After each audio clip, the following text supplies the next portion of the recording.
ரொம்ப சிம்பிள் நேயர்களுக்கு வணக்கம். சப்ஸ்கிரைப் பண்ணாத நேயர்கள் மறக்காம சப்ஸ்கிரைப் பண்ணிக்கோங்க. ஆகஸ்ட் 18th இன்னைக்கான அப்டேட் தான் பார்க்க போறோம்.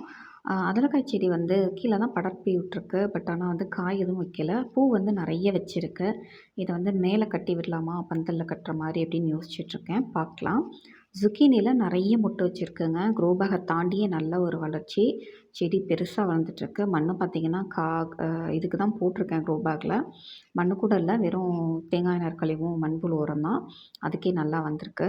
நெறைய மொட்டு வச்சிருக்கு. இலையும் பார்த்தீங்கன்னா, முதல்ல சின்ன சின்னதா இருந்தது. இப்ப நல்ல பெரிய பெரிய இலைகள். பட் ஆனா வந்து அந்த இலையில வந்து கோடு கோடா வந்து ஏதோ நோய் விழுந்த மாரி இருக்கு. பட் ஆனா நல்லா தான் வந்துட்டுருக்கு. சரி பார்ப்போம். இது வந்து மருதாணி செடி. நார்மலா இருக்கிற மருதாணி செடி தான். பட் எதுவும் வளர்ச்சி இல்ல. சரி அதனால ரீபாட் பண்ணுறதுக்கு யூஸ் பண்ணிக்கலாம் அப்படின்னு யூஸ் பண்ணிட்டுருக்கேன். சரி பார்க்கலாம் அப்படின்னு. இந்த இஞ்சி வந்து பார்த்திங்கன்னா வந்து அக்ரி இண்டெக்ஸில் வந்து கிருஷ்ணா சீட்ஸில் வாங்கினது. சேஞ்ச் இல்லை அப்படின்ட்டு. பட் ஆனால் நல்லா வந்துட்டுருக்கு. வச்சு 2, 3 நாள் தான் ஆகுது. இது தாங்க 1 குடம் தண்ணி ஊற்றி 1 பூ பூத்துச்சான். 2 குடம் தண்ணி ஊற்றி 2 பூ பூத்துச்சான்ற மாதிரி அந்த ஸ்டெம்மில் வந்து பார்த்திங்கன்னா 2 பூ பூத்துருக்கு. இதில் 1 பூ பூத்துருக்கு. இது வந்து ஒரு பக்கமாக ஒரு பக்கவாட்டில் இழுத்துட்டு போகுது. இதுக்கு சப்போர்ட் ஏதாவது கொடுக்கணும்.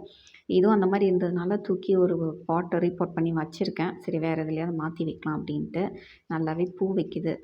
ஜஸ்ட்டு எங்கேயோ இருந்து எடுத்துகிட்டு வந்து வச்சதுக்கே நல்லா வந்துட்டுருக்கு.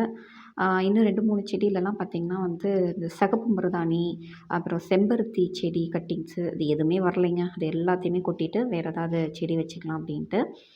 இதில் வந்து பார்த்திங்கன்னா இந்த குழித்தட்டில் இருந்தது எல்லாத்தையும் கொட்டி இதில் வச்சு விட்டுட்டேன். கொஞ்சம் கொஞ்சமாக வளர்ந்து வந்தது. பட் இப்போ பார்த்தா எதையுமே காணோம். களைச்செடியை தவிர வேறு எதுவுமே இல்ல. மல்லி வந்து பார்த்திங்கன்னா விதை வாங்கி தான் போட்டேன். இவ்வளோ தான் வளர்ந்துருக்கு. பெருசா ஒன்றும் வளரல. அதனால் வீட்டில் இருக்க மல்லியை உடச்சி போட்டுடலாம் வேறு ஒரு க்ரோ பேக்கில் அப்படின்ட்டு. உருளைக்கிழங்கு பிரச்சனையே இல்லைங்க. அது பாட்டுக்கு வந்துட்டுருக்கு. எந்த ஒரு நோய் தாக்கமோ பூச்சி தொல்லையோ இல்லை. கடவுள் புண்ணியத்தில் அது பாட்டுக்கு வந்துட்டுருக்கு. நேற்று அரிசி அலம்பின தண்ணி இருந்தது. அதமே நல்லா தண்ணியை வந்து தெளித்து விட்ருக்கேன். இப்போ கொஞ்சம் ட்ரையாக இருக்குது. அதான் பையன் வந்து தண்ணி தெளிக்கிறேன் நீங்கள் வீடியோ எடுங்கன்னு அவன் எனக்கு சப்போர்ட் பண்ணிகிட்ருக்கான். அவன் தான் வந்து எல்லா செடிக்கும் தண்ணி விட்டுட்ருக்கான். அதனால் நான் வந்து வீடியோ எடுத்துகிட்ருக்கேன். அப்புறம் இந்த ரோஸ் செடி நர்சரியில் வாங்குனது சைடில் வந்து பக்கவாட்டில் வந்து ஹோல் போட்டிருக்காங்க. அதனால் செம்மண்ணு பூரா வெளியே கொட்டிருச்சு. அதனால் ஒரு ட்ரே வச்சு அந்த மண்ணை காப்பாற்றி வச்சுருக்கேன். ஏன்னா நம்மளுக்கு மண்ணுக்கு தான் பஞ்சம். இங்கே கரிசல் மண் தான் ஜாஸ்தி களிமண்.